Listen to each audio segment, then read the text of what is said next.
tea. I love the Java Jive and it loves me. Coffee and tea and the Java and me. A cup, a cup, a cup, a cup, a cup. Boy, I love Java, sweet and hot. Whoops, Mr. Motorama coffee pot. Shoot me the pot, now pour me a shot.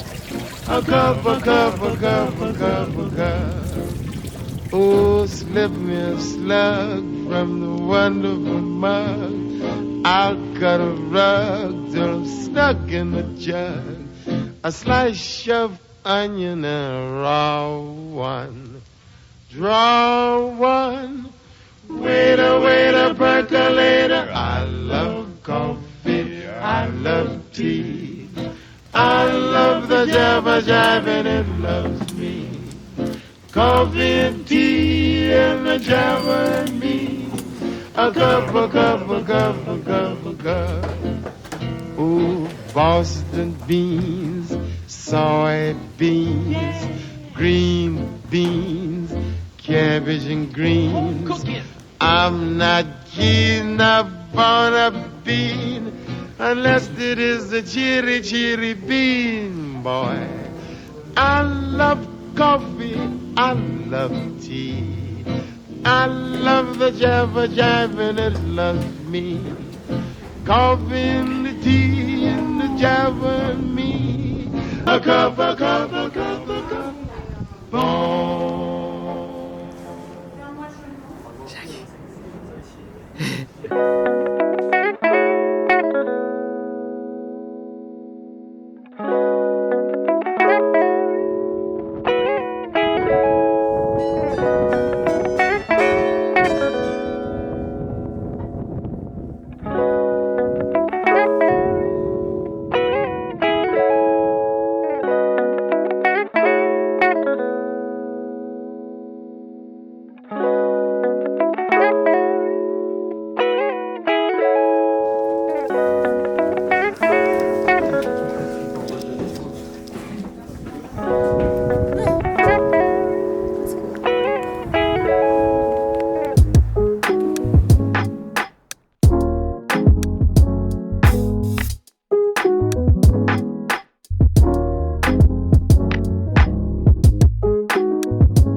back.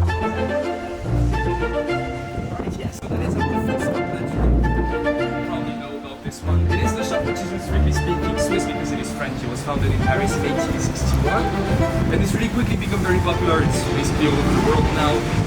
And yeah, they're very famous for their macaroons. What we get from them is their hot chocolates. This one is by far the best one. Really? Most of the hot chocolates we get are powder that you mix with hot milk usually, and this one is actual like melted chocolate, so that's why it's better. It's thicker and everything. We usually do the tasting outside, but since the weather is not that great, I still believe sit it inside might be better for you guys. Yeah. From a historical perspective, it also makes sense for us to start with liquid chocolate, so that is a really good thing to start with this. And so I want to talk a little bit about the history of chocolate and how we got to discover it. What you need to know for now is that chocolate is made out of the beans of the cocoa fruit that grows on the cocoa tree, which is a tree originating in the Mesoamerican region, so basically where Mexico is today.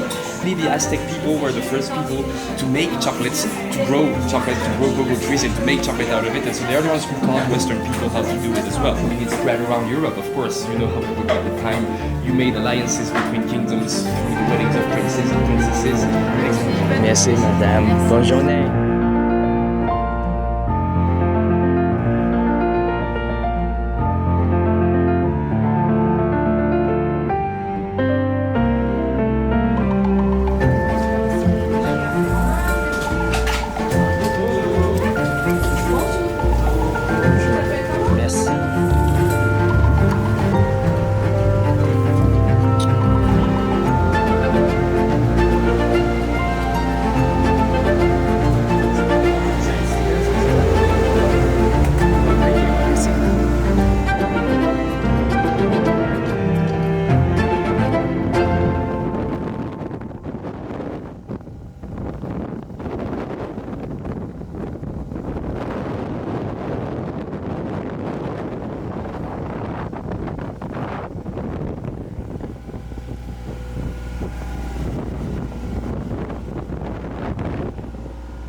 Merci, monsieur.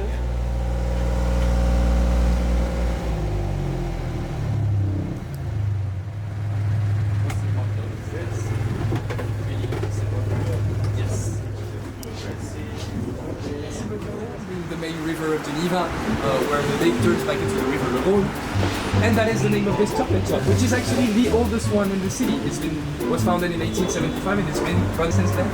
And as the oldest shop in the city, it's been also the favorite shop of a lot of famous historical figures. President Roosevelt of the United States was a big fan of this shop, for example. Really? Grace Kelly and Charlie Chaplin apparently as well. Other world leaders like the Charles Garand or General de Gaulle from France. So if you're ready, we can get inside and we'll get to taste their chocolate. Before we talk about this, let's take a little look at these two bowls. This is the basis of chocolate with which they make all of their other types of chocolates. So this means they have this already really good chocolate, either milk chocolate with 38% cocoa powder in it, or dark chocolate with 63% cocoa powder. Go ahead, have a piece each. If you enjoy a little bit of coffee taste to your chocolate, that's going to be amazing. It is quite intense, but it's also not too sweet, so it works surprisingly well. Yeah, I prefer this because it's not too sweet.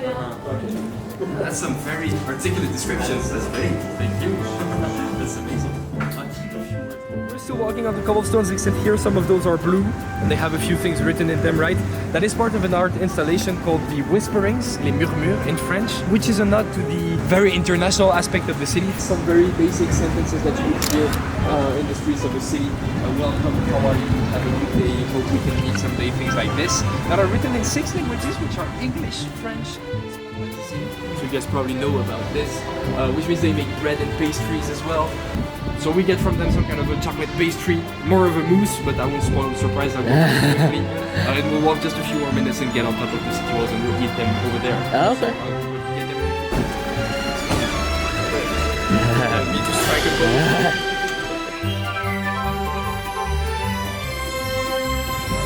Strike it, that's what it looks like. Oh, that is gorgeous.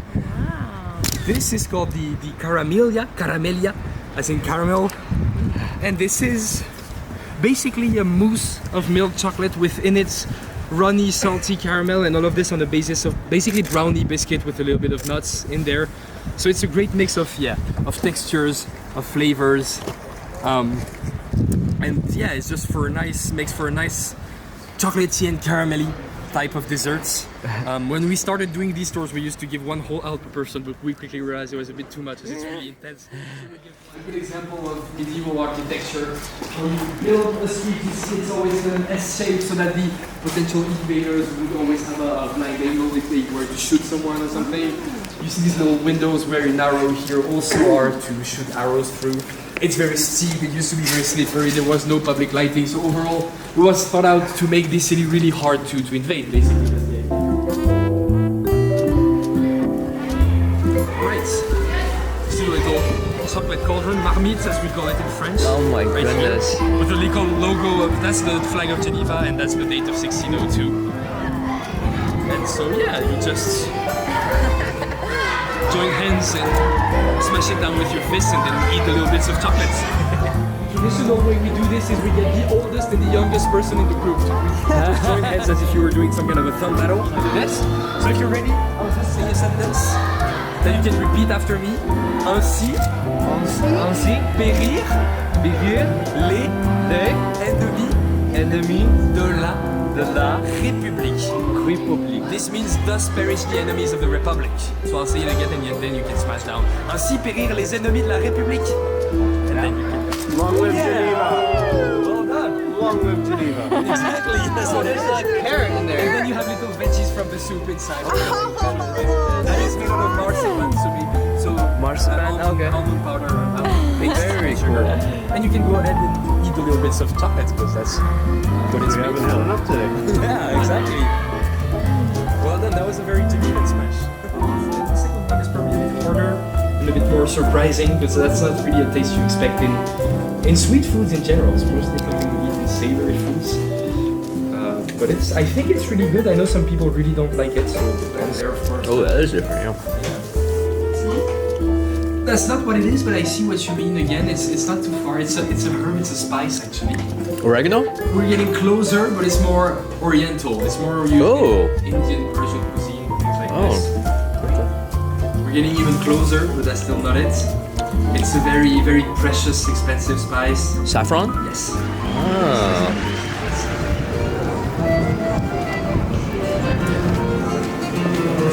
The name of the Maître Chocolatier, the founder of the brand that you see here in the picture. You see he's quite young, I think only in his early 40s, and so he is really representative of a younger generation of chocolate makers in Geneva. You see everything is quite modern, the way they make everything look. They try to be very innovative in the way they make their chocolates taste as well. And they've actually won a few awards, especially in a competition that's called the Chocolate Rally here in Geneva, in which basically every chocolate maker in the city gets together. They all make a new type of chocolate that enters the competition, and then the best one wins. There is a jury voting on this, but the public can also vote. So for a whole weekend, people can walk around the city and visit the different shops and vote for the chocolate that they found to be the best.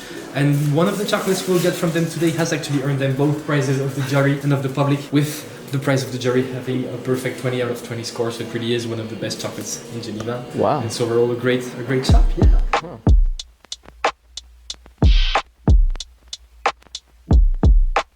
At least in terms of name, it's sweet and Switzerland, that's all you need. You see, there's also a more modern type of shop. Yeah. It's great.